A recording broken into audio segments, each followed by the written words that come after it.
On Thursday, the US president signed a temporary order barring visas for 7 Muslim nations, among them Iran, where anger is mounting and the foreign ministry is now threatening reciprocal measures in retaliation. Well, our Washington correspondent Phil Crowther talks us through the details and effects of this document.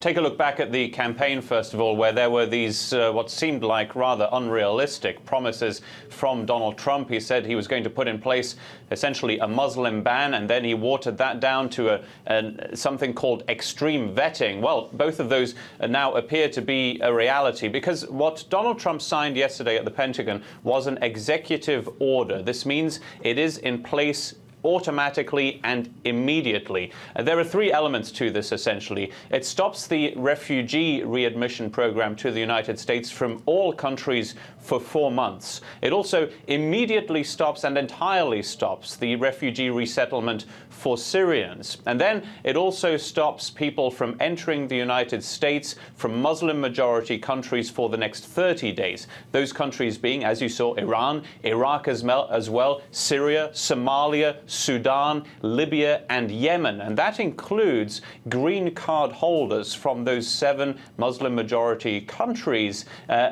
These are permanent residents in the United States. All of this is effective immediately. And all of this will be in place as long as a new principle of so-called extreme vetting, as Donald Trump calls it, is put in place. Now, that will include essentially what Donald Trump said would be a religious test. He has already said that he would be giving priority to Christians from those countries trying to enter the United States as refugees, for example, and not to Muslims. Essentially, those campaign promises are becoming a reality, those campaign promises being a Muslim ban, extreme vetting, and a religious test in the United States.